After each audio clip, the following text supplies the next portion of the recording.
साल 1903, स्थान उड़ीसा। मंदिर का नाम कोणार्क सूर्य मंदिर। साल 1903 में कोणार्क मंदिर के मुख्य दरवाजे को अचानक रेत और बालू से पूरी तरीके से ढककर बंद कर दिया गया। इस घटना को करीबन 118 साल बीत गए, परंतु आज तक भारत सरकार ने इस दरवाजे को नहीं खोला। जब आप कोणार्क मंदिर में जाएंगे तो आपको मंदिर का मुख्य द्वार बंद दिखाई देगा। आप इस मंदिर के आसपास वाले इलाके में घूम सकते हैं, परंतु इस मंदिर का वैभव और रहस्य इस मंदिर के बीचों बीच मुख्य दरवाजे के अंदर मौजूद है।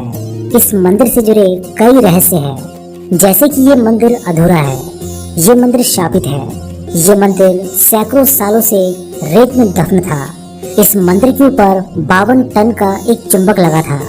इस मंदिर को बनाने वाले एक कारीगर ने आत्महत्या कर ली थी। इस मंदिर में रात के वक्त नर्तकियों की नाचने की आवाजें आती है। ऐसे कई रहस्य हैं इस मंदिर के बारे में, जिसे अगर आप सुनेंगे तो आपके होश उड़ जाएंगे। लेकिन फिर भी एक सवाल है जो बार बार मन में उठता है कि इतने प्रयासों के बाद भी भारत सरकार बार बार कोणार्क मंदिर के मुख्य दरवाजे को खोलने का निर्णय क्यों बदल देती है। तो आपका स्वागत है हिमटेक इंडिया यूट्यूब चैनल में। और आज कोणार्क सूर्य मंदिर के उन रहस्यों के बारे में जिसे भारत सरकार भी सबसे छुपाती है। तो चलिए इस वीडियो की शुरुआत कर लेते हैं। कोणार्क सूर्य मंदिर। ये मंदिर भगवान सूर्य को समर्पित है। इस मंदिर की भव्यता के कारण ही ये देश के सबसे बड़े 10 मंदिरों में गिना जाता है। कोणार्क का सूर्य मंदिर उड़ीसा राज्य के पुरी शहर से लगभग 23 मील दूर नीले जल से लबरेज चंद्रभागा नदी के तट पर स्थित है। इस मंदिर को पूरी तरीके से सूर्य भगवान को समर्पित किया गया है। इस मंदिर की रचना इस प्रकार की गई है जैसे एक रथ में 12 विशाल पहिए लगाए गए हो और इस रथ को 7 ताकतवर बड़े घोड़े खींच रहे हो और इस रथ पर सूर्य देव को विराजमान दिखाया गया है। यहाँ मंदिर से आप सीधे सूर्य भगवान के दर्शन कर सकते हैं। मंदिर के शिखर से उगते और ढलते सूर्य को पूर्ण रूप से देखा जा सकता है। जब सूर्य निकलता है तो मंदिर से यह नज़ारा बेहद ही खूबसूरत दिखता है। ऐसा लगता है जैसे सूरज की निकली लालिमा ने पूरे मंदिर में लाल नारंगी रंग बिखेर दिया हो। वही मंदिर के आधार को सुंदरता प्रदान करते 12 चक्र साल के 12 महीने को परिभाषित करते हैं और हर चक्र दिन के 8 पहरों को दर्शाते हैं। ये मंदिर 2 भागों में बना हुआ है, जिसमें से पहले भाग नट्ट मंदिर में सूर्य की किरणें पहुंचती थी और कहा जाता है कि कांच या हीरे सरीखे धातु से वे इस मंदिर की प्रतिमा पर पड़ती थी, जिससे इसकी छटा देखते ही बनती थी। वही मंदिर की कलाकृति में इंसान, हाथी और शेर से दबा है, जो कि पैसे और घमंड का घोतक है और ज्ञानवर्धक भी है। इस मंदिर के बारे में कहा जाता है कि श्री कृष्ण के पुत्र सांब को श्राप से कोढ़ रोग हो गया था। उन्हें ऋषि कटक ने इस श्राप से बचने के लिए सूरज भगवान की पूजा करने की सलाह दी थी। सांब ने मित्रवन में चंद्रभागा नदी के सागर संगम पर कोणार्क में 12 वर्षों तक तपस्या की और सूर्यदेव को प्रसन्न किया। सूर्यदेव जो सभी रोगों के नाशक थे, इनके रोग का भी अंत कर दिया, जिसके बाद सांब ने सूर्य भगवान का एक मंदिर निर्माण करने का निश्चय किया।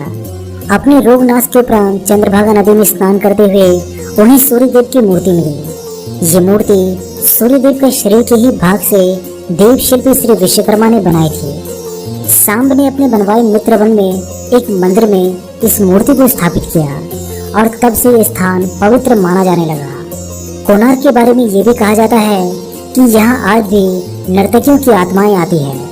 अगर कोणार्क के पुराने लोगों की माने तो आज भी यहाँ पर शाम को उन नर्तकियों के पायलों की झनकार आपको सुनाई देगी, जो कभी यहाँ राजा के दरबार में नृत्य किया करते थे। इस मंदिर का निर्माण एक सैंडविच के तौर पर किया गया है, जिसके बीच में लोहे के प्लेट थे, जिस पर मंदिर के पिलर रुके हुए थे। ऐसा भी कहा जाता है कि मंदिर के ऊपर एक 52 टन का चुंबक रखा हुआ था, जो कि इन खंभों से संतुलित था।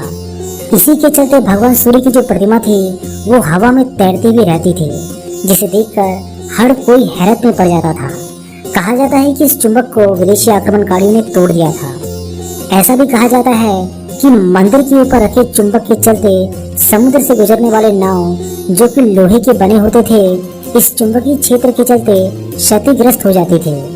इस कारण अपने नाव को बचाने हेतु नाविक इस पत्थर को निकालकर ले गए। ये पत्थर एक केंद्र शिला का कार्य कर रहा था, जिससे मंदिर की दीवारों के सभी पत्थर संतुलन में थे। इसके हटने के कारण मंदिर की दीवार को संतुलन खो गया और परिणाम स्वरूप वो गिर पड़े। परंतु इस घटना का कोई ऐतिहासिक विवरण नहीं मिलता और न ही ऐसे किसी चुंबकीय केंद्रीय पत्थर के अस्तित्व का कोई ब्यौरा उपलब्ध है।